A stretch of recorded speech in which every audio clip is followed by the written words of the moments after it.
তোষামোদ নয়, ক্ষমতাকে প্রশ্ন করাই গণমাধ্যমের কাজ। আমরা প্রশ্ন করতে চাই আপনার হয়ে, জানাতে চাই আপনি যা জানতে চান। শুরু করছি গ্লোবাল টেলিভিশনের নিয়মিত আয়োজন প্রশ্নগুলো সহজ। এই অনুষ্ঠানে আমরা চলমান নানা ঘটনার তথ্য ও বক্তব্য তুলে ধরি, অতিথিদের কাছে জানতে চাই সেসব তথ্য ও বক্তব্যের প্রতিক্রিয়া ও বিশ্লেষণ। আজ রাজধানীর নয়াপল্টনে বিএনপির কেন্দ্রীয় কার্যালয়ের সামনে তারুণ্যের রাজনৈতিক অধিকার প্রতিষ্ঠার সমাবেশ অনুষ্ঠিত হয়েছে। মে মাস জুড়ে চট্টগ্রাম, খুলনা ও বগুড়ায় এমন সমাবেশ ও সেমিনারের আয়োজন করে বিএনপির 3টি সংগঠন, ছাত্রদল, যুবদল ও স্বেচ্ছাসেবক দল। সবশেষ আয়োজনটি ছিল আজ ঢাকায়। সমাবেশে দেওয়া ভার্চুয়াল বক্তব্যে বিএনপির ভারপ্রাপ্ত চেয়ারম্যান তারেক রহমান বলেছেন, আগামী ডিসেম্বরের মধ্যেই জাতীয় নির্বাচন অনুষ্ঠিত হতে হবে। আমরা আবারও বলতে চাই, তার ভাষায়, আগামী ডিসেম্বরের মধ্যে জাতীয় নির্বাচন অনুষ্ঠিত হবে। প্রথমে বলেছেন অনুষ্ঠিত হতে হবে, তারপরে বলেছেন হবে, এবং এরপর দলের নেতাকর্মীদের সেই নির্বাচনের জন্য প্রস্তুতি নেওয়ার আহ্বান জানিয়েছেন তিনি। অন্যদিকে জাপান সফররত প্রধান উপদেষ্টা ডক্টর মোহাম্মদ ইউনুস আবারও বলেছেন ডিসেম্বর থেকে জুনের মধ্যে জাতীয় নির্বাচন অনুষ্ঠিত হবে। তিনি বলেছেন, যে কোনো পরিস্থিতিতে আগামী বছরের জুনের মধ্যে বাংলাদেশে সাধারণ নির্বাচন অনুষ্ঠিত হবে। আমাদের আজকের আলোচনার বিষয় ডিসেম্বরের মধ্যে নির্বাচন হবে বলে ঘোষণা দিলেন বিএনপির ভারপ্রাপ্ত চেয়ারপারসন জনাব তারেক রহমান। এ নিয়ে আলোচনার জন্য আমাদের স্টুডিওতে এরই মধ্যে উপস্থিত হয়েছেন রাজনীতি বিশ্লেষক জনাব গোলাম মাওলা রনি। রনি ভাই, আপনাকে স্বাগত জানাচ্ছি। আর কিছুক্ষণের মধ্যে আমরা আশা করছি আমাদের সাথে যোগ দিবেন বিএনপি চেয়ারপারসনের উপদেষ্টা ও বীর মুক্তিযোদ্ধা অ্যাডভোকেট ফজলুর রহমান। গ্লোবাল টেলিভিশনের পাশাপাশি এই অনুষ্ঠানটি আপনারা একযোগে দেখতে পাচ্ছেন আমাদের ইউটিউব চ্যানেল এবং ফেসবুক পেজেও। তারুণ্যের যে সমাবেশটি ঢাকায় অনুষ্ঠিত হয়েছে সেটি নিয়ে আমরা একটা প্রতিবেদন দেখে আলোচনাটি শুরু করব।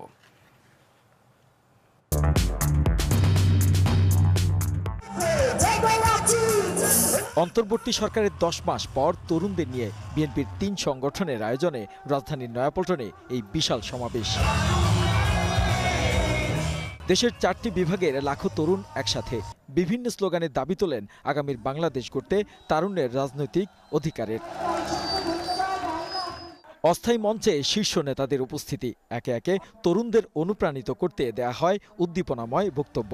সকাল থেকে দুপুর তীব্র রোদের পারদ, অবশেষে তরুণদের জনস্রোতে হঠাৎ ঝুম বৃষ্টি। কোনো বৈরিতা যেন থামাতে পারেনি নতুন স্বপ্ন গড়ার স্লোগান। তরুণদের আরও উজ্জীবিত করতে লন্ডন থেকে ভার্চুয়ালি যুক্ত হন বিএনপির ভারপ্রাপ্ত চেয়ারম্যান তারেক রহমান। জানান, আগামীর বাংলাদেশ গড়তে এই তরুণরাই আসল শক্তি, যাদের কাজে লাগিয়ে ভবিষ্যৎ দেশ গড়বে বিএনপি। বর্তমান বিশ্বে সাফল্যের প্রতিযোগিতায় যদি টিকে থাকতে হয়, তাহলে বহুমুখী প্রতিভার বিকাশ ঘটাতে হবে। শিক্ষার্থীদেরকে একদিকে ভাষা শেখা যেরকম জরুরি, বর্তমানে আমরা স্কুল কলেজে সাধারণত বাংলা, ইংরেজি শেখার সুযোগ পাই।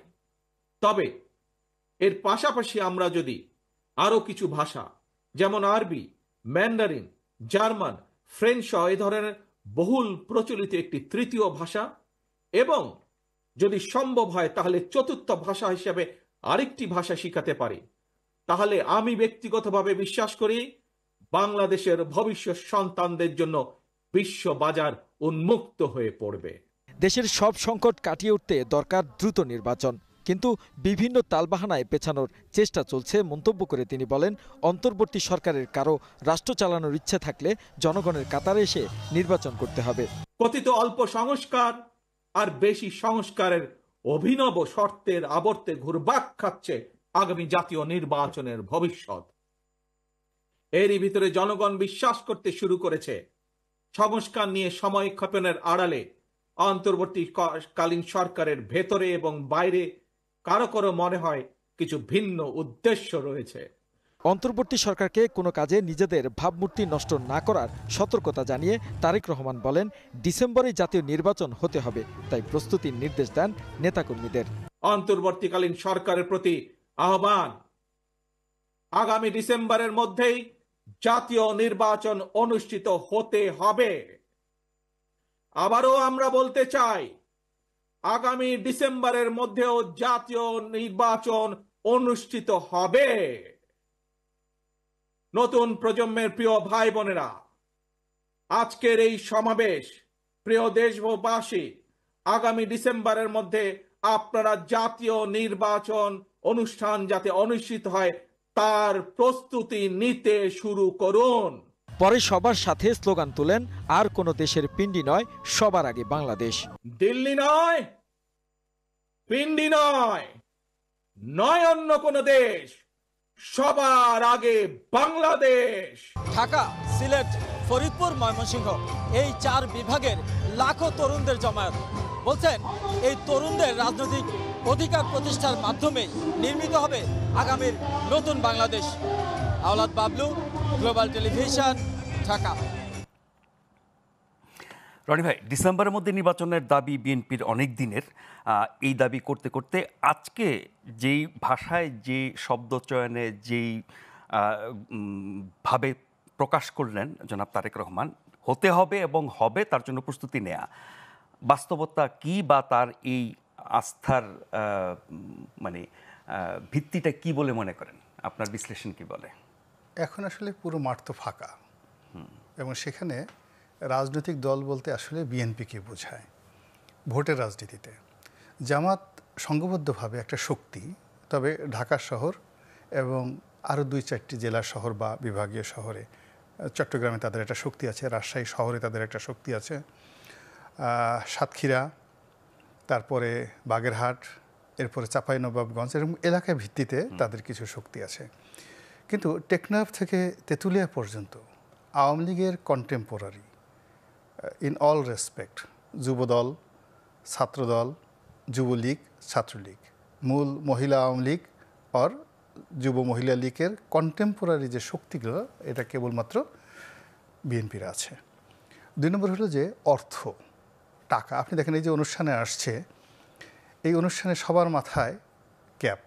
তো এখন যদি এখানে তারা বলছে 15 লক্ষ লোক আসছে, তাদের টার্গেট 15 লক্ষ, বাদ দেন 10 লাখ যদি আসে, তাহলে 10 লাখ গেঞ্জি, 10 লাখ ক্যাপ, কত টাকা এখানে বিনিয়োগ করতে হয়েছে।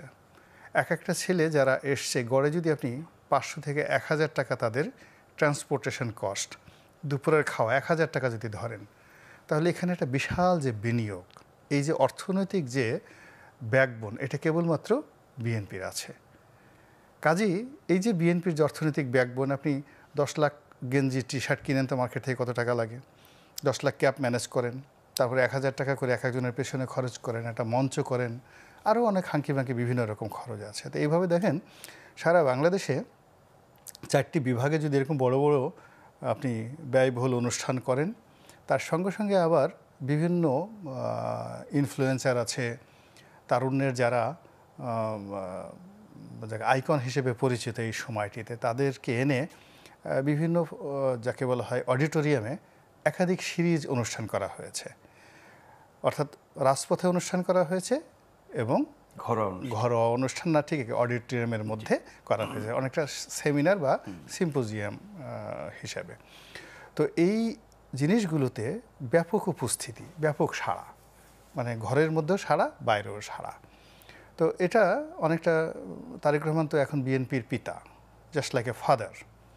তো যে কোনো বাবা যখন তার সন্তানের সফলতা দেখে, সন্তানের মধ্যে উচ্ছ্বাস দেখে, আবেগ দেখে, তখন বা দৃঢ়তা দেখে, তখন সেই পিতার মধ্যে যে ধরনের একটা গর্ব অনুভব হয়। এখন বিএনপির ফাদার হিসেবে, মুরব্বী হিসেবে, কাস্টোডিয়ান হিসেবে, গার্ডিয়ান হিসেবে ওনার মধ্যে সঙ্গতিকারী একটা আত্মবিশ্বাস চলে আসবে, যে আত্মবিশ্বাসটা হয়তো 1 মাস আগে ছিল না। এই সময়টাতে তিনি যে এত ব্যাপক সাড়া পাবেন, যেটি আগস্ট মাসের 5 তারিখের আগে উনি কল্পনাও করতে পারতেন না। এখন দেখা গেল যে একটা ছোট অনুষ্ঠান করতে গেলে টাকার দরকার, কেউ টাকা দিচ্ছে না, কিন্তু এখন তো টাকার সমস্যা হচ্ছে না। তখন ডাকলে পুলিশের ভয় থাকতো যে কখন পিছন দিক থেকে একটা বাঁশিতে ফু দিবে আর সব দৌড় দিবে। তারপর অনুষ্ঠান শেষ হতে না হতেই দৌড়ে পালানোর একটা ট্রেন্ডেন্সি থাকতো, যে মুখ চিনে চিনে পুলিশ অজ্ঞাতনামা আসামি করে ধরবে। এবং পুলিশের সাহস এতটা বেড়ে গিয়েছিল যে আপনি চিন্তা করেন যে সর্বশেষ যেটা শেখ হাসিনার জমানাতে বড় একটা মিটিং হলো এই পল্টন ময়দানে, তো তার মধ্যে পুলিশ যেভাবে অস্ত্র চালালো, গোলাবারুদ চালালো, যেভাবে গাজীপুরের জাহাঙ্গীরে এসে এখানে মারধর করলো, 28 অক্টোবরের সমাবেশ। তো ওই সময়টাতে কিন্তু দেখেন বিএনপির সবার মধ্যে একটা ভয় ছিল, মানে তাদের সমাবেশ ছিল, কিন্তু সঙ্গে সঙ্গে মনের মধ্যে ভয় ছিল যে পালানো লাগতে পারে, দৌড় দেওয়া হতে পারে। কিন্তু এইবারে আপনি দেখেন এই ডক্টর মোহাম্মদ ইউনূসের এই জমানাতে তাদের এই ভয়টা একেবারেই নেই। এখন তারা ইচ্ছা করলে সিটি কর্পোরেশনে তালা লাগাতে পারছে, তো তাদের তো এই ধরনের ক্ষমতা আছে। এবং আজকে কার্যত সিটি কর্পোরেশন অনেক দিন যাবত অচল। তারা ইচ্ছে করলেই এখন সচিবালয়ে যে কোনো একটা ঘটনা ঘটাতে পারছে, জেলা অফিসে যে কোনো একটা ঘটনা ঘটাতে পারছে, পুলিশকে যে কোনো একটা কথা বললে তাদেরকে পুলিশকে শুনতে হচ্ছে। অনেক থানার যে কর্মকর্তা এখন কেউ সংসদ সদস্য নাই, কোনো কিছু নাই, কিন্তু এলাকার যিনি সম্ভাব্য প্রার্থী একজন দুইজন এরকম ডজন অফ প্রার্থী যারা আছেন তাদেরকে তোয়াজ করতে হচ্ছে, তদবির করতে হচ্ছে। তো এই যে সফলতা, বিএনপি যে সফলতা জলে স্থলে অন্তরিক্ষে, তো এগুলো দেখার পর বিএনপির কাস্টোডিয়ান হিসেবে তার মধ্যে একটা কনফিডেন্স আসবে, তার মধ্যে একটা আত্মবিশ্বাস আসবে, আত্মমর্যাদা আসবে, একটা লিডারশিপ কোয়ালিটি আসবে। ওটাই তারেক রহমানের ভাষণ, অঙ্গভঙ্গি এবং তার শব্দচয়ন এবং তার দৃঢ়তার মধ্যে সেটা প্রকাশিত হয়ে গেছে। এবং সেটাই তিনি বলেছেন, আগে যেভাবে বিএনপির অন্যান্য নেতারা অনেকটা সুয়া করে, অনেকটা আদরে আদরে ভাব নিয়ে আবেদন নিবেদন জানাতেন ডক্টর মোহাম্মদ ইউনূসকে, স্যার ডিসেম্বরে নির্বাচন দিতে হবে, যদি না দেন আমরা কি করব, সে একটা অসহায়ত্ব ভাব। এখন বিএনপির মতো একটা বড় দল যত বেশি ভদ্রতা দেখালো, বিনয় দেখালো, ততই ডক্টর মোহাম্মদ ইউনূস আরও কঠিন হয়ে গেলেন, গম্ভীর হয়ে গেলেন। এখন বিএনপি বুঝে গেছে যে যেমন মানে একটা মুগুর এখানে লাগবে বা এখানে একটা জাস্ট শক্ত হতে হবে। তো সেই শক্তটা যে দৃঢ়তাটা, এটা তারেক রহমান সাহেব আজকের এই অনুষ্ঠানের মাধ্যমে তিনি পয়েন্ট অফ নো রিটার্নে চলে গেলেন। অর্থাৎ তিনি যে ভাষায় কথা বললেন সেই ভাষায় যেভাবে সিদ্ধান্ত দিলেন, অর্থাৎ 1971 সনের 7ই মার্চ তারিখে বঙ্গবন্ধু যেভাবে বলে দিয়েছিলেন যে এত তারিখের পরে রেল বন্ধ, অমুক বন্ধ, রাজপথ বন্ধ, আমি যেভাবে বলবো সেইভাবেই চলবে, কর্মচারীরা অফিস যাবেন না, 1 তারিখে গিয়ে বেতন নিয়ে আসবেন। ওই 7ই মার্চের ভাষণের মতো করেই অনেকটা এখানে তার ভিতরে যে দৃঢ়তা এসছে, তার মধ্যে যে সাহস আসছে, কনফিডেন্স আসছে।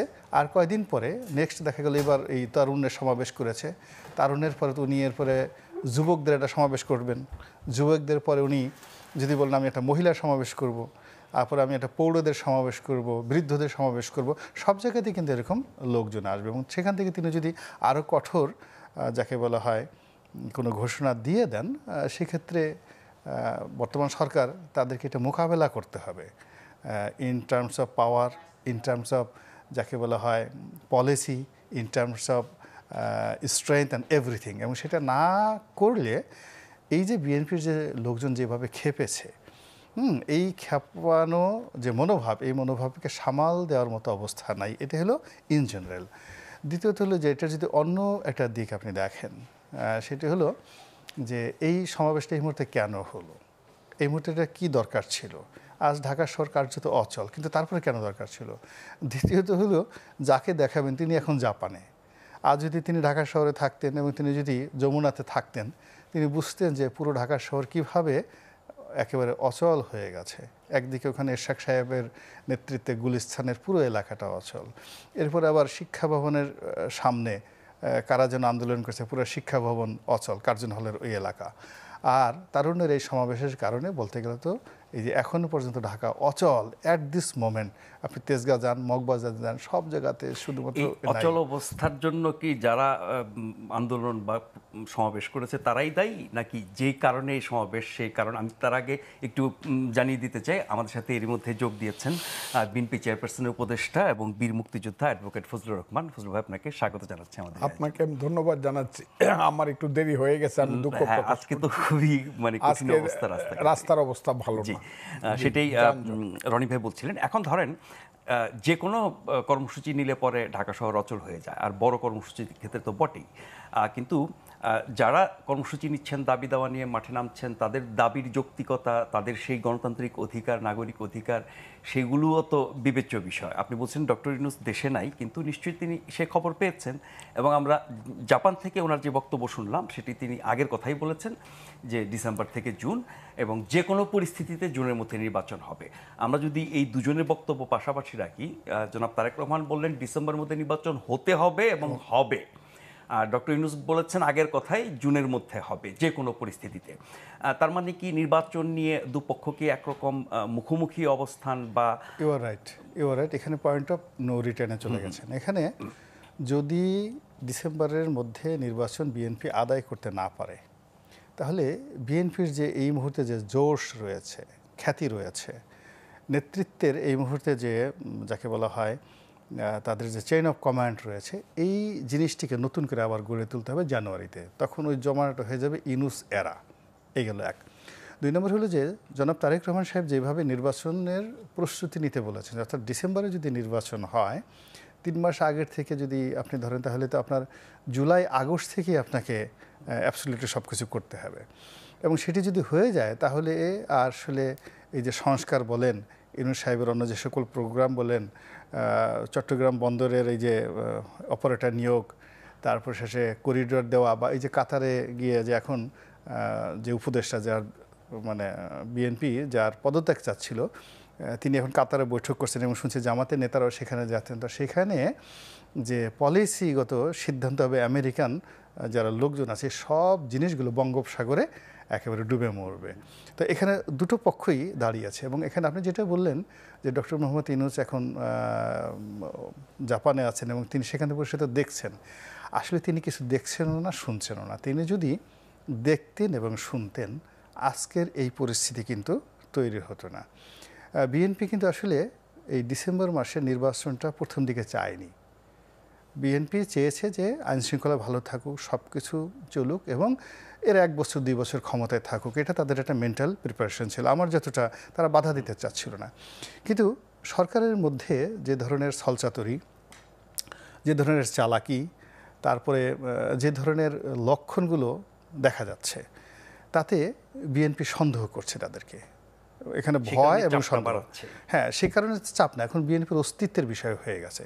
2 নম্বর হলো এখানে একটা ফান্ডামেন্টাল যে শক্তি, মৌলবাদী শক্তি, এই মৌলবাদী শক্তির মধ্যে যে জাগরণ, তারা ইসলামাইজেশন বলছে, ইসলামকে পুঁজি করে তারা যেভাবে শক্তি সঞ্চয় করছে, এটা বাংলাদেশ নামক রাষ্ট্রের অস্তিত্ব নিয়ে টান দিচ্ছে এই মুহূর্তে। এখানে বিএনপিও থাকবে না, কোনো কেউ থাকবে না, এটা একটা নতুন এরা তৈরি হয়ে যাবে। মানে সেই শক্তির প্রতি সরকার যথেষ্ট সহানুভূতিশীল মনে হয় না? শুধু সহানুভূতিশীল না, মনে হচ্ছে যে সরকার তারাই চালাচ্ছে, সরকার তারা চালাচ্ছে। ফলে বিএনপির আজকের যে এই যে শক্ত অবস্থান, এই শক্ত অবস্থানের পেছনে যথেষ্ট যুক্তি এবং কারণ আছে। কিন্তু সরকার যে বিএনপিকে সমালোচনা করবে, সেই সমালোচনা করার জন্য সে 10টা কারণে দেখাতে পারবে না। সে শুধু কথা বলবে কিন্তু জনগণকে পার্টিসিপেট করতে পারবে না। ফলে কি হলো, এই দুইয়ের চাপে পড়ে অর্থনীতি, রাজনীতি, সমাজনীতি, ফ্যামিলি বন্ডেজ, ব্যক্তিগত শরীর স্বাস্থ্য সব কিছু তছনছ হয়ে যাচ্ছে। আপনি ফজলু ভাইয়ের কথাই চিন্তা করেন। এই যে ফজলু ভাই আমার পাশে এসে বসছেন, আপনি দেখেন তার চেহারার দিকে তাকায় দেখেন, আজ থেকে 6 মাস আগে ওনার চেহারা এরকম ছিল না। বিকজ যখনই আপনার মনোমস্তিষ্কে আপনি রাজনীতির ক্যালকুলেশন করতে পারবেন, রাজনীতির ধারাপাত আপনি বুঝতে পারবেন, রাজনীতির ফিজিক্স কেমিস্ট্রি আপনি বুঝতে পারবেন, আপনি ঘুমাতে পারবেন না। তো এখানে আপনার ঘুমাতে হলে খুব নির্বোধ হতে হবে, বেকুব হতে হবে, খুব লোভী হতে হবে, আপনাকে নেশাগ্রস্ত হতে হবে, ক্ষমতার জন্য পাগল হতে হবে, আদারওয়াইজ ইউ ক্যানট স্লিপ। এখন এই সমাজে যারা রাজনীতি বোঝেন, তারা গুনে গুনে বলতে পারেন যে ডিসেম্বর মাসে কী হবে, এই আগামী মাসে কী হবে, এটা গুনে গুনে বলতে পারেন। আর যখনই বলতে পারেন, আর তার সঙ্গে সঙ্গে যখন আপনি দেখেন, ধরেন একটা ঘরের মধ্যে আপনি শুয়ে আছেন, চারিদিকে আপনি দেখতেছেন বড় বড় ফনা তোলা বিষধর সাপ ফোঁস ফোঁস করছে, আপনি ঘুমাতে পারবেন? ঘুমাতে পারবেন না। এই সমাজেরও সেনসিটিভ ম্যানগুলো ঘুমাতে পারছে না। এখন আপনার ধারণা বা বিশ্লেষণ বা প্রেডিকশন যাই বলেন, ডিসেম্বরে কি নির্বাচন হবে? এখন যেহেতু নেতা বলেছেন হবে, হতেই হবে, ফলে আমি আমার যেহেতু অ্যাজ লং অ্যাজ আমি এই পার্টিটা ছেড়ে যাই নাই, আমার বক্তব্যটা ওখানেই থাকুক, আমার নিজস্ব মতামতটা আমি অন্য জায়গায় দেবো। আবার আসবো আপনার কাছে, অ্যাডভোকেট ফজলুর রহমান। শুনছিলেন, আমরা একটা রিপোর্টও দেখছিলাম যে তারুণের সমাবেশ হয়েছে আজকে ঢাকায়, সেখানে জনাব তারেক রহমান বলেছেন যে ডিসেম্বরে নির্বাচন হতে হবে এবং এটা আমাকে দেখাতে পারবেন আবার আপনি দয়া করে? তাইলে আমি তা না হলে আমার কথার মধ্যে একটু হতে পারে। আমরা তাহলে হ্যাঁ, আমরা বিরতির পরে দেখি। আমি জাস্ট মূল বক্তব্যটা শুনি, তাহলে আমরা একটু দেখে নিই, আমরা একটু ফজলু ভাইয়ের জন্য রিপোর্টটা একটু দেখে নিই এবার। Take away my অন্তর্বর্তী সরকারের 10 মাস পর তরুণদের নিয়ে বিএনপির 3 সংগঠনের আয়োজনে রাজধানীর নয়াপল্টনে এই বিশাল সমাবেশ। দেশের 4টি বিভাগের লাখো তরুণ একসাথে বিভিন্ন স্লোগানে দাবি তোলেন আগামীর বাংলাদেশ গড়তে তারুণ্যের রাজনৈতিক অধিকারের। অস্থায়ী মঞ্চে শীর্ষ নেতাদের উপস্থিতি, একে একে তরুণদের অনুপ্রাণিত করতে দেয়া হয় উদ্দীপনাময় বক্তব্য। সকাল থেকে দুপুর তীব্র রোদের পারদ, অবশেষে তরুণদের জনস্রোতে হঠাৎ ঝুম বৃষ্টি। কোনো বৈরিতা যেন থামাতে পারেনি নতুন স্বপ্ন গড়ার স্লোগান। তরুণদের আরও উজ্জীবিত করতে লন্ডন থেকে ভার্চুয়ালি যুক্ত হন বিএনপির ভারপ্রাপ্ত চেয়ারম্যান তারেক রহমান। জানান, আগামীর বাংলাদেশ গড়তে এই তরুণরাই আসল শক্তি, যাদের কাজে লাগিয়ে ভবিষ্যৎ দেশ গড়বে বিএনপি। বর্তমান বিশ্বে সাফল্যের প্রতিযোগিতায় যদি টিকে থাকতে হয়, তাহলে বহুমুখী প্রতিভার বিকাশ ঘটাতে হবে। শিক্ষার্থীদেরকে একদিকে ভাষা শেখা যেরকম জরুরি, বর্তমানে আমরা স্কুল কলেজে সাধারণত বাংলা ইংরেজি শেখার সুযোগ পাই। তবে এর পাশাপাশি আমরা যদি আরো কিছু ভাষা যেমন আরবি, ম্যান্ডারিন, জার্মান, ফ্রেঞ্চ সহ এই ধরনের বহুল প্রচলিত একটি তৃতীয় ভাষা এবং যদি সম্ভব হয় তাহলে চতুর্থ ভাষা হিসেবে আরেকটি ভাষা শিখাতে পারি, তাহলে আমি ব্যক্তিগতভাবে বিশ্বাস করি বাংলাদেশের ভবিষ্যৎ সন্তানদের জন্য বিশ্ব বাজার উন্মুক্ত হয়ে পড়বে। দেশের সব সংকট কাটিয়ে উঠতে দরকার দ্রুত নির্বাচন, কিন্তু বিভিন্ন তালবাহানায় পেছানোর চেষ্টা চলছে মন্তব্য করে তিনি বলেন, অন্তর্বর্তী সরকারের কারো রাষ্ট্র চালানোর ইচ্ছে থাকলে জনগণের কাতারে এসে নির্বাচন করতে হবে। কথিত অল্প সংস্কার আর বেশি সংস্কারের অভিনব শর্তের আবর্তে ঘুরপাক খাচ্ছে আগামী জাতীয় নির্বাচনের ভবিষ্যৎ।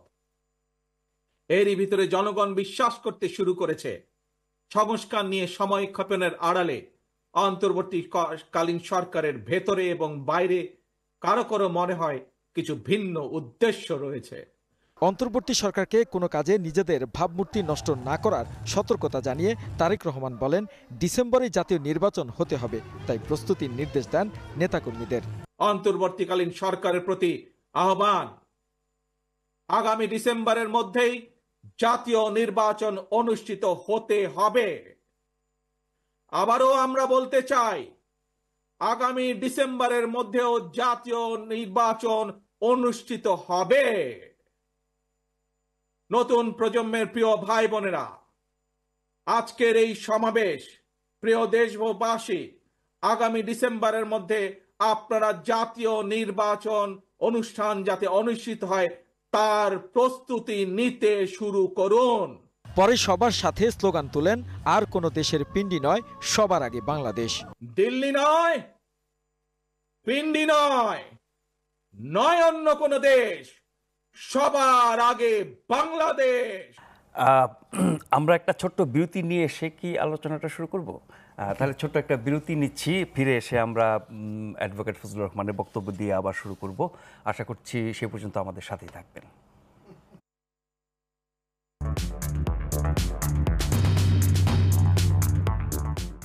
আজ আমরা আলোচনা করছি ঢাকায় আয়োজিত তারুণ্যের সমাবেশ, যেটি বিএনপি 3টি অঙ্গ সংগঠন আয়োজন করেছে। সেখানে বিএনপি ভারপ্রাপ্ত চেয়ারপারসন জনাব তারেক রহমান বলেছেন যে ডিসেম্বরের মধ্যে নির্বাচন হতে হবে এবং হবে, তার জন্য দলের নেতাকর্মীদের প্রস্তুতি নেওয়ার আহ্বান জানিয়েছেন। আমাদের আজকের অতিথি বিএনপি চেয়ারপারসনের উপদেষ্টা অ্যাডভোকেট ফজলুর রহমান এবং রাজনীতি বিশ্লেষক জনাব গোলাম মাওলা রনি। অ্যাডভোকেট ফজলুর রহমান, আপনি শুনছিলেন জনাব তারেক রহমানের বক্তব্য। আগের চেয়ে তো অনেক কঠোর ডিসেম্বরের নির্বাচনের দাবির ব্যাপারে, হতে হবে এবং হবে, তারই আত্মবিশ্বাসের উৎস কি? এটা কি সরকারকে আরও বেশি চাপে ফেলা নাকি নেতাকর্মীদের উজ্জীবিত করার জন্য? আপনাকে অসংখ্য ধন্যবাদ। আমার সাথে যে ভাই, যদিও আমার অনুজ, কিন্তু জ্ঞানে গুণে অভিজ্ঞতায় উনি আমার চেয়ে অনেক বেশি সমৃদ্ধ এবং ওনার কথা শুনে আমি আমি শিখবার চেষ্টা করি বা বুঝবার চেষ্টা করি। আমার ভাই আর যারা আমাদের কথা শুনছেন, বাংলাদেশের সমস্ত সম্মানিত জনতা, আমি আপনাদেরকে সালাম জানাচ্ছি, আসসালামু আলাইকুম। আমার কথাটা হলো, এইটা কিন্তু উজ্জীবিত করার কথা না, এটা সাধারণ কোনো বক্তব্য নয়। এটা কি হুমকি? হুমকি না, এটা এটা হলো দলিল, এটা মেনে বাংলাদেশ এবং তার রাজনীতিকে বাঁচানোর জন্য চ্যালেঞ্জ গ্রহণ করা।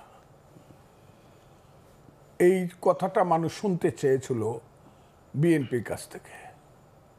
আমি কালকে একটা একটা ইউটিউবের বক্তব্যে আমি বলেছি যে বিএনপির নেতৃত্ব আগের রাত্রে কথা বলে মাথা উঁচু করে পরের দিন আবার যখন ইউনূস সাহেবের কাছে গিয়া দেখে যাদের মন্ত্রিত্ব চায় না তাদেরকে ইউনূস সাহেব পাশে বসায়া, সেই সজীব বুয়েদেরকে পাশে বসায়া রাখে, একজনও বলে না যে ও থাকলে আমরা থাকবো না। এইটুক থাকা দরকার। তো আমার মতো একজন অধম লোক যদি তাদের সাথে যাইতে পারতাম, আমি ইউনূস সাহেবকে বলতাম, আসসালামু আলাইকুম স্যার, আপনার পাশে যিনি বসে আছেন ওনাকে এখান থেকে বিদায় করেন, তা না হলে আমি বসবো না। তার পদ থেকে দাবিতে তো গেছেন, হ্যাঁ, মানে তার পদ থেকে দাবিতে তো ওনারা গেছেন, 1903 জন। এবং এর ইতিহাস কিন্তু বিএনপি প্রথম আনছে। দেশনেত্রী বেগম খালেদা জিয়ার নেতৃত্বে এরশাদ সাহেবের আমলে আতাউর রহমান খান সাহেবকে যখন প্রধানমন্ত্রী করা হয়েছিল, বিএনপি বলে দেশনেত্রী খালেদা জিয়া বলেছিলেন আতাউর রহমান খান সাহেব এরশাদ সাহেবের পাশে বসলে আমরা আলোচনায় যাব না, এবং এরশাদ সাহেব বাধ্য হয়েছিলেন আতাউর রহমান খান সাহেবকে বাদ দিয়ে, প্রধানমন্ত্রীকে বাদ দিয়ে আলোচনা করতে। বর্তমান নেতৃত্ব কি তাহলে দুর্বল? হ্যাঁ, বর্তমান নেতৃত্ব কি তাহলে দুর্বল? তারা তো নেতৃত্ব না, একটা পর্যায়ে তারা টিম অফ লিডারশিপ। মূল নেতৃত্ব তো এখানে নেই। মূল নেতৃত্ব আজকে কথা বললেন যে কথা বাংলাদেশের মানুষ ওনার কাছ থেকে শুনতে চায়, এবং আমি জানি এই কথা সত্যে প্রমাণিত হবে, আল্লাহর রহমত। এই কথা বৃথা যাবে না। কারণ হলো এই কথা বাংলাদেশের 18 কোটি মানুষের কথা। এই কথা হলো বাংলাদেশের যে স্বাধীনতার সার্বভৌমত্বের প্রতীক সেনাবাহিনী বা প্রতিরক্ষা বাহিনী, তাদের কথা। তারাই বলেছে এই কথাটা যে ডিসেম্বরের মধ্যে ইলেকশন হবে। যখন ইউনূস সাহেবরা সবসময় বলতেছিল ডিসেম্বর থেকে জুন, একমাত্র সেনাবাহিনীর প্রধান বলছে না, ডিসেম্বরের মধ্যে ইলেকশন হবে, তারপরে আমরা ব্যারাকে ফিরে যাব, এরপরে আর আমরা থাকবো না, আমরা জানুয়ারিতে শপথ গ্রহণ অনুষ্ঠান দেখতে চাই, এইটুক বলেছে। কাজেই যেখানে সার্বভৌমত্বের প্রতীক প্রতিরক্ষা বাহিনী, সেনাবাহিনী কথা বলেছে, আর বাংলাদেশের সবচেয়ে জনপ্রিয় এবং মানুষের দ্বারা সমর্থিত দল বিএনপির নেতা জনাব তারেক রহমান যখন কথাটা বলেছে, আমার ধারণা এই কথাকে মিথ্যা প্রমাণ করার মতো অবস্থা কোনো দিনই হবে না। আল্লাহর রহমতে ডিসেম্বরে, আমিও বলি ইলেকশনটা ডিসেম্বরে হবে। যদি না হয়, এই কথাটা আপনি জিজ্ঞাসা করতে, যদি না হয়, এইটা আমি জানি ইউনূস সাহেব এবং তার সরকারের অধীনে আর কোনো নির্বাচন হবে না, অথবা তাদের কোনো সরকার থাকবে না। কিন্তু এত বড় দুটি শক্তিকে অবজ্ঞা কেন করছে ডক্টর ইউনূসের সরকার? হ্যাঁ, সামরিক বাহিনী এবং বিএনপি, এই বড় দুটো শক্তিকে অবজ্ঞা করছে কেন ডক্টর ইউনূসের সরকার? ক্ষমতার ময়ূর সিংহাসনে যারা বসেন এই দেশে, আমি দেখছি আর কি, তাদেরকে আরবিতে বলে সুমুন বুকমুন উমিউন ফাহিউম লায়ারজিউ। তারা চোখ থাকতে দেখে না, কান থাকতে শুনে না, মন থাকতে বুঝে না। তারা মনে করে তাদের চেয়ে ক্ষমতাবান লোক আর নাই, এবং যে ভুল তারা করছে, ভুল বললে কম বলা হয়, যে অপরাধ তারা দেশের সঙ্গে করছে। এত অনিশ্চিত দেশ, আমার ভাইয়ের বয়স আমার রাজনীতির চেয়েও কম। আমি 61 বছর যাবৎ রাজনীতি করি। আমি 1964 সন থেকে রাজনীতি করি। 6 দশক আমার রাজনীতির অভিজ্ঞতা। কেউ কোনোদিন দেশের এই ধরনের ক্ষতি করে, এত অনিশ্চিত দেশ থেকে আপনি রাস্তা দিয়ে হাঁটতে পারবেন না, রাত্রেবেলা ঘুমাইলে পরে আপনি ট্রাকের শব্দ শুনবেন, সেই ট্রাকের উপরে মেশিন গান, আর্মি কেন সারা রাত ঘুমাবে না, রাস্তা দিয়ে চলা যায় না, 10টার পরে 9টার পরে হইলে মা ছেলেকে খোঁজ নেয়, তুমি কোথায় আছো, তাড়াতাড়ি বাসায় আসো। এটা কি পৃথিবীর কোনো রাজধানীতে হয়? এত অনিশ্চিত কি কোনো দেশ আছে? এই দেশটা কি যুদ্ধ করে স্বাধীন করছিলাম? এই ধরনের চক্রান্তকারী সরকার কি কোনো দেশে আছে? যে সরকার আমার দেশের করিডোর দিয়া দেয়, আমি জানতে পারি 2 মাস বা 3 মাস পরে। 1 বছর যাবত আমার দেশের একটা দ্বীপ, আমি মনে করি এটা সবচেয়ে সুন্দর দ্বীপ, সেন্ট মার্টিন দিয়ে রাখছে একটা রাজাকারের বাচ্চা, ওই যাকে সবাই ফুলপরি কয়, এই যে মেয়েটা, আমি বলি ভদ্র মহিলা, মানুষ বলে মেয়েটা, সে বড় বড় কথা বলে, 1 বছর যাবত একটা স্টিমার যাইতে পারে না ওতে, মানে এই সরকার আসার পর থেকে যাইতে পারেন না সেন্ট মার্টিনে। আপনি সমুদ্র বন্দর দিয়ে দিচ্ছেন কোন কথা বলে? আপনি বলছেন যে ভালো চালাইতে পারবে তাকেই আমি দিয়ে দিব, যে সুন্দরভাবে চালাইতে পারবে। আমার দেশ সুন্দর কি অসুন্দর ইনু সাহেব আপনি কি জানেন? আপনি যুদ্ধ করছেন, দেশটাকে আপনি সৃষ্টি করছেন, আমি সৃষ্টি করছি। যারা সৃষ্টি করছে তাদের সঙ্গে আমি ছিলাম। ওই যে ইকবাল হল থেকে সবচেয়ে বেশি ছাত্র নেতৃত্ব হয়েছে মুক্তিযুদ্ধ, আমি ছিলাম। আমি দেখছি সিরাজুল আলম খানদেরকে দেখছি, তাদের নেতা বঙ্গবন্ধু শেখ মুজিবুর রহমান কিভাবে 32 নম্বরের দোতলা থেকে আঙ্গুল তুলে কথা বলতো মার্চ মাসে, সেটা আমি দেখছি। কিভাবে পতাকা হয়েছে, স্বাধীনতার গান হয়েছে, এটা কি বলে আমাদের যে জাতীয় সঙ্গীত হয়েছে, সব দেখছি। জাহিদুর রহিম কিভাবে 2টা গান পাশাপাশি গাইছে, সিরাজুল আলম খান এই 4 নেতার সামনে বৈশা জাহিদ ভাই গানটা গানতো, আমার সোনার বাংলা আমি তোমায় ভালোবাসি। জাহিদ ভাই ওই গানটা গানতো, ধনধান্যে পুষ্পে ভরা আমাদেরই বসুন্ধরা। ইকবাল হলের অতে বৈশা, গেস্ট রুমে বৈশা সবাই বলল যে এই গানটা আমাদের পছন্দ হয়েছে, কারণ 2টা গানই পছন্দের, কিন্তু যেহেতু ওইটা হইল বিশ্বকবির গান, নোবেলে আমরা পছন্দ করলাম, এই গানটা বঙ্গবন্ধু জিনিসটা চয়েস করলেন। কথাগুলো খুব বুঝবেন।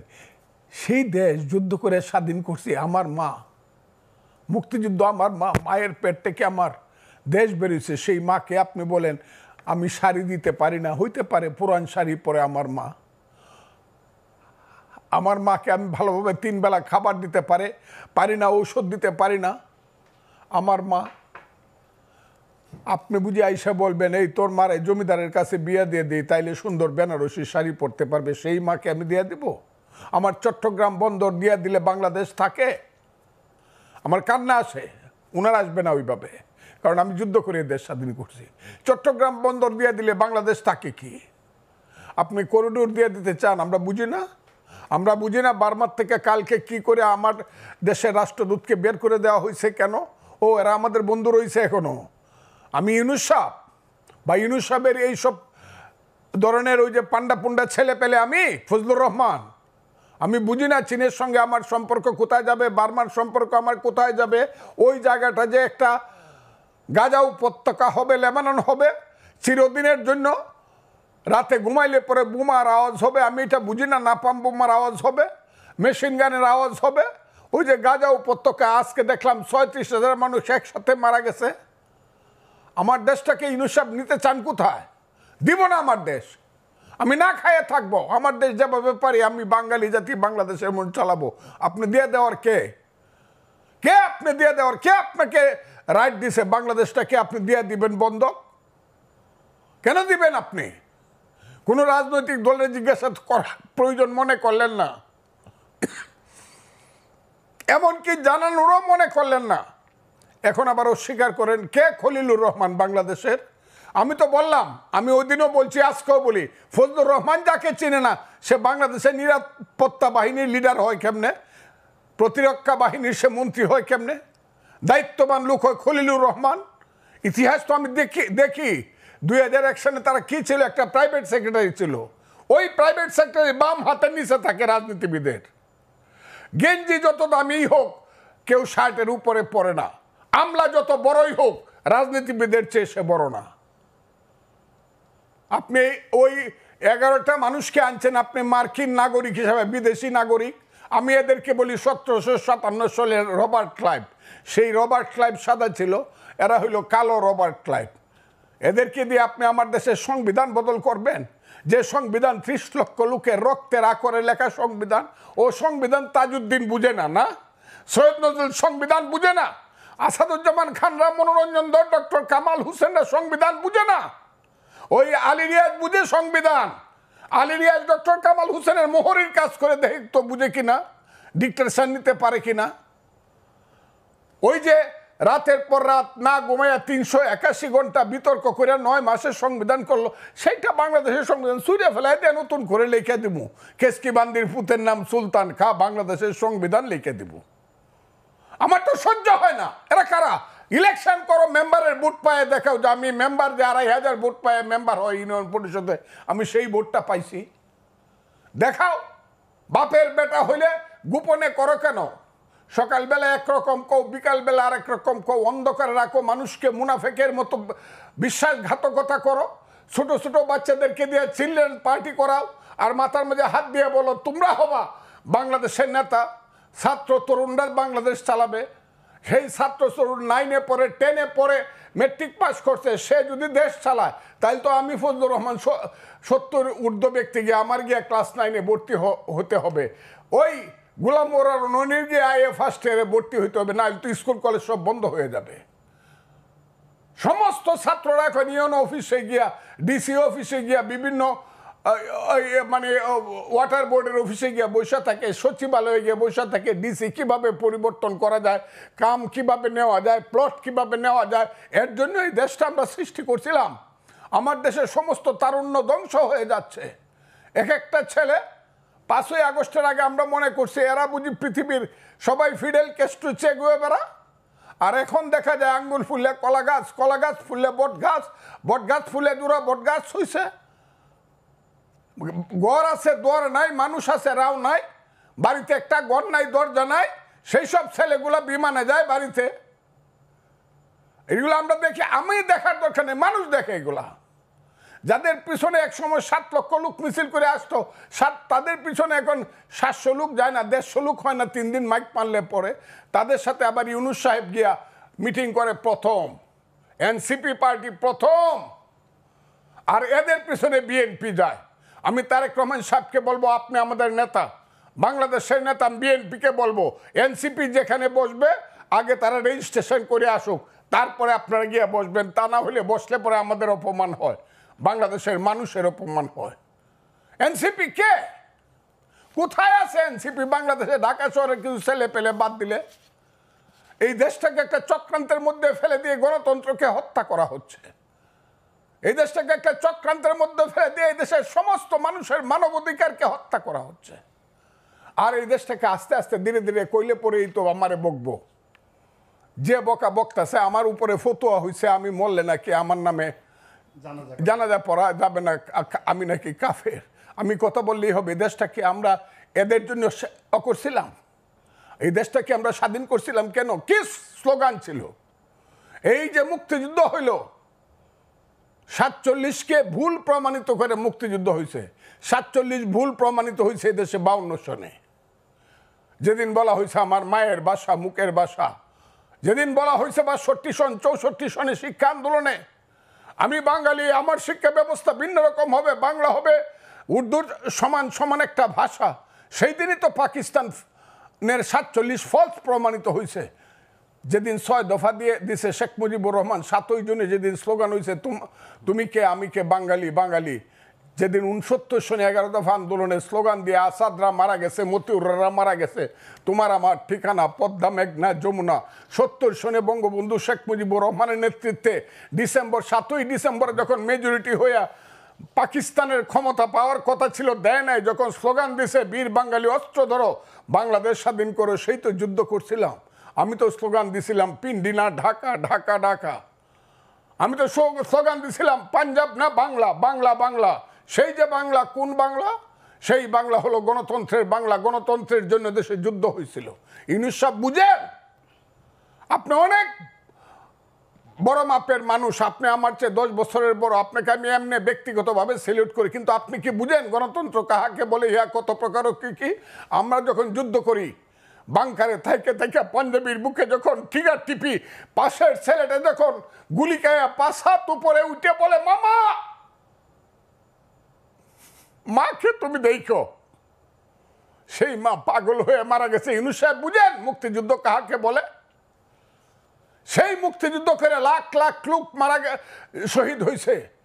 আমি যে ক্যাম্পে ছিলাম, মৈলাম ক্যাম্প, বালাট ক্যাম্প, মেঘালয়ে, সেই মৈলাম ক্যাম্পে 50,000 শিশু এবং নারী মারা গেছে। অনেকে চ্যালেঞ্জ করে 3 লাখ লোক পায়, আরে 3 লাখ না 7 লাখ লোক তো মারা গেছে শুধু শরণার্থী ক্যাম্পে। একটা যুদ্ধে খুলনাতে 18,000 লোক একদিনে মারা গেছে, এটা 8ই ডিসেম্বর। কাজে আমি আপনাদেরকে, দেশটাকে রক্তের সাগরে দেশ হয়েছে, এইটাকে নিয়ে এত খেলাধুলা করা উচিত না। এখনো মুক্তিযোদ্ধারা জীবিত আছে। এটাকে, এই মুক্তিযুদ্ধের বিরুদ্ধে যারা স্লোগান দেয় তারা মহাপাপী, তারা আলবদর রাজাকার এবং তাদের সন্তান। এখন দেশটাকে সেই দিকে নেওয়ার চেষ্টা করছে। এক বড় মৌলানা দেখলাম বক্তৃতা করছে, পৃথিবীর শ্রেষ্ঠ দেশ নাকি আফগানিস্তান। আমি মৌলানার নামটা বলতে চাই না, বলতে পারি। আমার কাছে মনে হয়েছে আরে বাংলাদেশ, এটা নাকি আফগানিস্তান বানাইতে চায় উনি, যে আফগানিস্তানকে লিগেল জাতিসংঘের 212টা দেশের একটা দেশ স্বীকৃতি দেয় না, যেখানে 1/3 মানুষ রাতের বেলায় না খায় থাকে। সেই আফগানিস্তান বানানোর জন্য, সেই সাম্প্রদায়িক এবং মৌলবাদী দেশ বানানোর জন্য আমার দেশে প্রত্যেক শুক্রবারে মসজিদ থেকে মিছিল বের হয়। জি, আমরা আরেকটা বিরতি নিয়ে এসে রনি ভাই আপনার কাছ থেকে শুনি। মুগ্ধ হয়ে শুনছিলাম এবং সেই ইতিহাস, ওনার যেই আবেগ, ওনার যেই দেশপ্রেম, মুক্তিযুদ্ধের স্মৃতি, এগুলো আসলে আমাদের এই প্রজন্ম কতটুকু জানে, বোঝে বা ধারণ করে সেটি নিয়ে আমাদের সন্দেহ আছে। সেই কারণেই আমরা ডক্টর ইউনূসের মুখে শুনি যে রিসেট বাটনে সব কিছু ডিলিট হয়ে গেছে।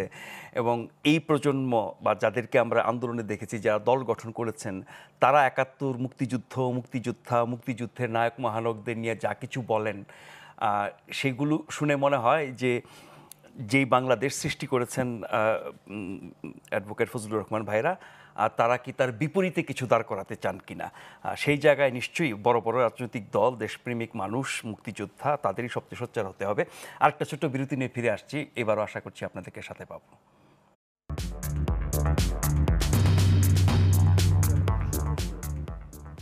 ধন্যবাদ আমাদের সাথে থাকবার জন্য। আমরা অনুষ্ঠানে প্রায় শেষ পর্যায়ে চলে এসেছি। আমাদের আজকের অতিথি অ্যাডভোকেট ফজলুর রহমান, বীর মুক্তিযোদ্ধা, এবং জনাব গোলাম মাওলা রনি, রাজনীতি বিশ্লেষক। রনি ভাই,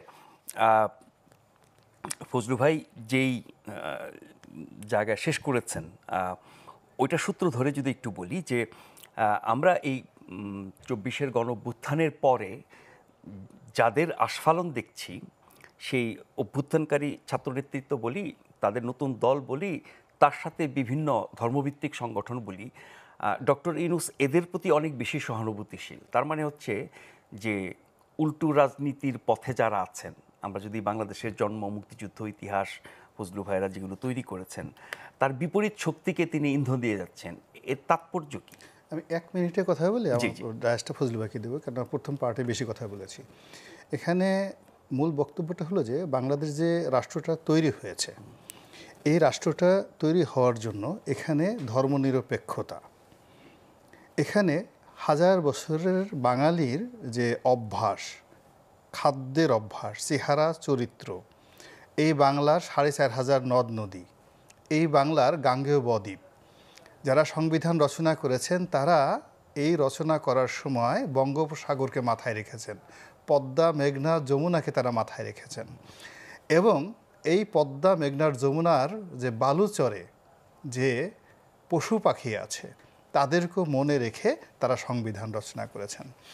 ফলে এদেশের যে যুদ্ধ, এই যুদ্ধের সঙ্গে মাটির সম্পর্ক আছে, মায়ের সম্পর্ক আছে, রক্তের সম্পর্ক আছে, বন্ধন আছে, আকাশ আছে, বাতাস আছে, গান আছে, নদী আছে, সমুদ্র আছে। ফলে এই 9 মাসের যে মুক্তিযুদ্ধের ইতিহাস, এই 9 মাসের মুক্তিযুদ্ধের ইতিহাসের সঙ্গে 1000 বছরে বাঙালির ইতিহাস জড়িত। আপনি 23 দিন 24 দিনে রাজপথের আন্দোলন দিয়ে এই টোটাল জিনিসটা রিসেট করে দিবেন, এটা আপনার কাছে মনে হবে চেষ্টাটা পারমাণবিক বোমা আপনি ফাটিয়ে দিয়েছেন। এবং সেই পারমাণবিক বোমার কবলে পড়ে আমরা এখনও যদি আমাদের হুঁশ না হয় যে মৃত্যু সমাগত। এবং আপনি জানেন যে পারমাণবিক তৃতীয় বিশ্বযুদ্ধ যেটার সম্পর্কে আলবার্ট আইনস্টাইন বলেছেন যে আই ডোন্ট নো যে তৃতীয় বিশ্বযুদ্ধ কিভাবে হবে, কিন্তু চতুর্থ বিশ্বযুদ্ধ যখন হবে তখন মানুষ অসভ্যতামের এমন একটা জায়গায় চলে যাবে, তাদের হাতে হাতে যুদ্ধ করা ছাড়া উপায় থাকবে না। আমরা এখন এই সময়টাতে যে ফান্ডামেন্টালিজম, উগ্রবাদ, বাংলাদেশের 1000 বছরের ইতিহাসে কখনো উগ্রবাদ ছিল না। 800 বছর মুসলমানরা এদের শাসন করেছে। সম্রাট আওরঙ্গজেব যখন দিল্লির সিংহাসনে, তখন 35 লাখ ছিল তার সৈন্যবাহিনীতে। এখন বাংলাদেশ, ভারত, পাকিস্তান মিলিয়েও 35 লাখ সৈন্যবাহিনী ছিল না। 35 লাখ সৈন্যের সেই সম্রাট গ্লোবাল জিডিপির 32% শুধুমাত্র দিল্লি সিংহাসন থেকে নিয়ন্ত্রিত হতো। তাকে বলা হতো জিন্দা অলি, তাকে বলা হতো জিন্দা পীর, এবং তিনি যে বই লিখে গেছেন ফতোয়া আলমগীরি, এখন পর্যন্ত মানব জাতির ইতিহাসে ইসলামী জুরিসপ্রুডেন্সে মাস্টারপিস। তার আমলে তার মন্ত্রী মিনিস্টার থেকে শুরু করে সব কিছু ছিল হিন্দু। এই বাংলায় খোঁজ নিয়ে দেখেন, তখন কোনো উগ্রবাদ ছিল না। এখন বাংলাদেশে যারা করতে চাচ্ছেন তারা কি আওরঙ্গজেবের চেয়ে বড় কিছু হইতে যেতে চান? এই যে একটা ডেঞ্জারাস, এটা হলো ইসরায়েলি একটা চক্রান্ত, এটা হলো এদেশকে আইএস বানানোর একটা চক্রান্ত, এদেশকে আফগানিস্তান বানানোর চক্রান্ত। এই আফগানিস্তান যেখানে এসে আলেকজান্ডার ফার্স্ট ল্যান্ড করেছিলেন, এবং রুকসানা আফগানিস্তানের যে তখন এই অঞ্চলের নাম ছিল ব্যাকটেরিয়া, সেই রুকসানাকে সে মাত্র একটা মাত্র বিয়ে করেছেন জীবনে। এই আফগানিস্তান যেখানে পৃথিবীর সবচেয়ে বড় বৌদ্ধমূর্তি বামিয়ান, ওই সভ্যতার একটা ভূমিকে পৃথিবীর সমস্ত সভ্যতা, এই যে আমরা তাফসিরে কবির বলি, তাফসিরে কবির মানে যত আছে সব আফগানিস্তান থেকে ইসলামী জুরিসপ্রুডেন্স তৈরি হয়েছে। কই সেখানে তো কখনো উগ্রবাদ ছিল না। এখন এই তালেবান আসলে কোত্থেকে? আর এই বাংলাদেশকে এখন যারা তালেবান বানাতে চাচ্ছেন মূলত আমাদেরকে শেষ করতে চাচ্ছেন। আমার কথা শেষ, ফজলু ভাই বলুন। জি ফজলু ভাই, এই ইউনূস সরকারকে সব দল সমর্থন করে বসিয়েছে, সকল দলের সমর্থন নিয়ে তিনি কাজ শুরু করেছেন। প্রতিনিয়ত সেই সমর্থন প্রশ্নবিদ্ধ হচ্ছে এবং আপনার দল বিএনপি সমর্থন তুলে নেওয়ার হুমকিও দিয়েছে যদি ডিসেম্বরে নির্বাচন না দেয়। অন্য আরও অনেক পক্ষ, রাজনৈতিক এবং অরাজনৈতিক, তারা অনেক বেশি এখন সমালোচনা মুখর নানান কারণে এই 10 মাসে। তো সকলের সমর্থনে আন্তর্জাতিক একজন ব্যক্তিত্বের নেতৃত্বে যে সরকার গঠিত হলো, এত প্রত্যাশা নিয়ে গণঅভ্যুত্থানের পর 10 মাসেই কেন সব কিছু হারিয়ে গেল? এই কথাটা জনাব ইউনূস সাহেব নিজেও স্বীকার করেছেন। কার কাছে? নিউ এজের যে বিখ্যাত সম্পাদক আমার বন্ধুবর নুরুল কবিরের কাছে, যে আমি তো রাজনীতির মানুষ না, এত বুঝি না। এটা তার স্বরলোক্তি ছিল কিনা আমি জানি না, যদি স্বরলোক্তি হয়ে থাকে তাহলে ভালো। আমিও মনে করি ম্যারাডোনা বা মেসি বা রোনালদো এরা ফুটবলের শ্রেষ্ঠ পৃথিবীতে, কিন্তু তাদের হাতে যদি আপনি ক্রিকেটের ব্যাট দিয়ে বলেন সেঞ্চুরি হাঁকাও, তারা ব্যাটই ধরতে পারবে না। আবার লারা, সচিন টেন্ডুলকর, সৌরভ গাঙ্গুলি ক্রিকেটে শ্রেষ্ঠ, তাদের হাতে বল দিলে পরে তারা গোল খাইয়ে বাড়িতে আসবে। ইউনূস সাহেব যতটা অর্থনৈতিক এনজিও ভিত্তিক অর্থনীতিতে যতটা উনি নিজেকে সমৃদ্ধ করেছেন এবং পৃথিবীকে যতটুকু উনি দিতে পেরেছেন, আমাদেরকেও দিতে পেরেছেন, আমি এটা অস্বীকার করি না। তা না হলে তো নোবেল পুরস্কার পাওয়ার কথা না। আমি এটাকে সম্মান করি, কারণ বাঙালি মুসলমানের কোনো সন্তান নোবেল পায় নাই এখন পর্যন্ত। আমি সম্মান করি, কিন্তু এনজিও করা আর রাষ্ট্র চালানো, একটা এনজিও চালানো আর রাষ্ট্র চালানো এক জিনিস না। ওনার প্রকৃতিটা আমার কাছে, চিন্তার প্রকৃতি বা গতি প্রকৃতিটা এত ছোট। উনি 71-72 বছর বয়স হওয়ার পরে ওনাকে ওই চেয়ারম্যানশিপ থেকে বাদ দেওয়া হয়েছিল গ্রামীণ ব্যাংকের। উনি এইটা ছাড়তে রাজি হন নাই। আমরা এটা ভাবি নাই তখন। এখন আমরা মনে করতেছি যে একজন এনজিওর সভাপতিত্ব বা নেতৃত্ব ছাড়তে পারে না 72 বছর বয়সে, উনি কি একটা দেশের নেতৃত্ব এত সহজে ছাড়তে চাবেন? কদিন আগে তো ছাড়ার কথা বলেছিলেন। কদিন আগে তো ছাড়ার কথা বলেছিলেন। ওইটা তো হলো একটা নাটক করলেন উনি। এই নাটক করা আর বাস্তবতা তো এক জিনিস না। উনি ডাকলেন, এই হাসনাত কোথায় আসো, তাড়াতাড়ি আসো, 1-1.5 ছেলে হইলেই হবে, গরমের মধ্যে আস্তে আস্তে হাইটে আইসো, আইসা আমার বাসার সামনে এসে বট গাছের নিচে দাঁড়াও, তোমাদেরকে ঠান্ডা পানি খাওয়াবো আর মাথার মধ্যে ঠান্ডা পানি ডালবো, আর তোমরা স্লোগান দেবা আওয়ামী লীগকে নিষিদ্ধ ঘোষণা করতে হবে। তারপরে আস্তে আস্তে কিছু বেশি হইলে তোমার, বেশি না 10-12 ঘন্টা গিয়ে শাহবাগে তোমরা একটু মিছিল মিটিং করার একটা ভান করবা, আর স্লোগান দিবা রাজাকারের বাচ্চাদের নামে, যারা এই দেশের সমস্ত বুদ্ধিজীবীদেরকে হত্যা করে দেশের সমস্ত মস্তিষ্ককে শূন্য করেছিল আলবদর বাহিনী সৃষ্টি করে, তাদের নামে স্লোগান দিবা। দিলে পরে আমরা আওয়ামী লীগকে নিষিদ্ধ করে দিব। ওই নাটকটা যত সহজে উনি উতরাইতে পারছে, পরের নাটকটা কিন্তু এত সহজে উতরাইতে পারে নাই। ওই যে ছেলেটাকে ডাইকাই না বলছে তুমি গিয়া বলবা আমি পদত্যাগ করব, ওই ছেলেটার নাম কি মনেও থাকে না আমার, ওই যে বাংলা নাহিদ ইসলাম মনেও থাকে না, মহান ব্যক্তি এরা। তুমি গিয়ে এটা প্রচার করবা। নাহিদ ইসলাম আইসা বলল যে উনি তো ইচ্ছা প্রকাশ করছে, পদত্যাগ করে ফেলবে। উনি মনে করছিলেন এই কথা বলার সঙ্গে সঙ্গে বুঝি কোটি কোটি মানুষ বাংলাদেশে যে যেখানে আছে সব কিছু ফেলে দিয়ে যমুনার দিকে দৌড়াবে, স্যার আপনি পদত্যাগ করে দেন না, আমাদের তাইলে আর জীবন রক্ষা হবে না। কিন্তু এই নাটকটা ফেল করছে। এত যদি না বুঝে তাইলে হয় আমি বোকা, আর যদি উনি না বুঝে, আমি না বুঝলে আমি বোকা, উনি না বুঝলে উনি স্বার্থপর। উনি ক্ষমতায় থাকার জন্য এই ভানটা করছে, এই নাটকটা করছে, আরো বেশি দিন ক্ষমতায় থাকার জন্য। এটা কিন্তু আমরা বুঝি, আমরা এইটাও বুঝি যে একটা ছেলে, একটা যুবক, একটা ইলেকশনে শুধু শপথ নেওয়ার জন্য যাকে আদালত যাকে রায় দিছে তাকে শপথ নিতে দেয় নাই বইলা 9 দিন ঢাকা শহর বন্ধ রাখছে। ওই ছেলেটা বিএনপি সব লাগবে না, ওই ছেলেটাই যদি মনে করে, আমি খুব ক্লিয়ারলি বলি, মিলিটারি ছাড়া ইউনূস সাহেবকে কেউ ওই যমুনার থেকে বাইর করতে পারবে না, বন্ধ থাকতে হবে।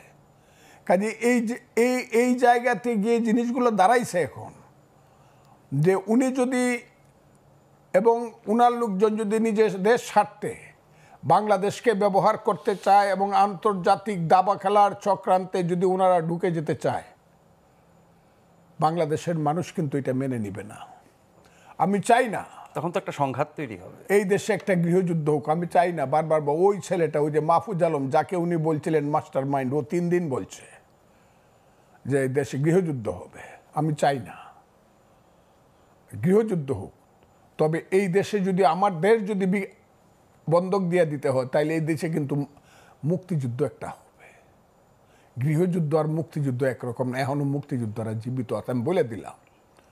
এইটা যদি ইউনূস সাহেব পরিহার করতে চায়, এটাকে যদি উনি অ্যাভয়েড করতে চায় যে বাঙালি জাতির রক্ত আর এই দেশের মাটিতে না জড়ুক, লাখ লক্ষ মানুষের রক্তের সমুদ্র সৃষ্টি না হোক, উনি একজন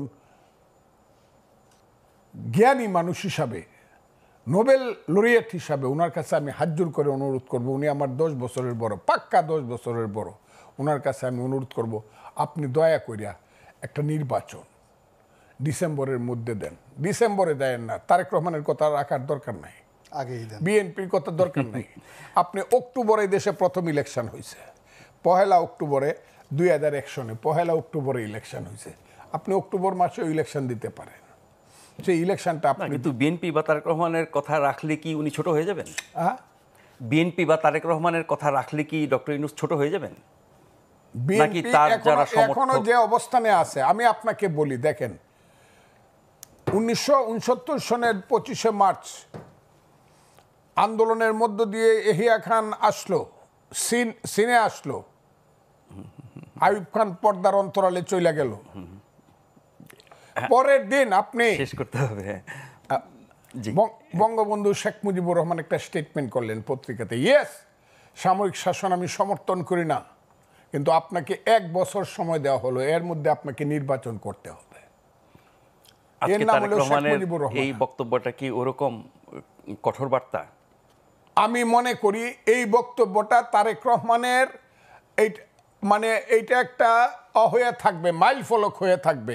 যদি এটা তারেক রহমান সাহেব এবং তার দল বা আমাদের দল বা বাংলাদেশের মানুষ ফেল করে, তাইলে বিএনপি করার আর কোনো জাস্টিফিকেশন থাকবে না। আমি এই কথাটা বলে দিলাম, কিন্তু কারণ তখন ইউনূস সাহেব বলবে দেখছি তো, তুমি তো কইছিলা ডিসেম্বরের মধ্যে ইলেকশন। অনেক অনেক ধন্যবাদ অ্যাডভোকেট ফজলুর রহমান, অনেক ধন্যবাদ জনাব গোলাম মাওলা রনি। আপনাদের প্রত্যেককে ধন্যবাদ জানিয়ে আজকের মতো শেষ করছি। অনুষ্ঠানটি পুনঃপ্রচার হবে আগামীকাল সকাল 7টায়, আর এই অনুষ্ঠানে ফিরে আসবো আগামী রবিবার রাত 9টায়। সে পর্যন্ত সবাই ভালো থাকবেন, শুভরাত্রি।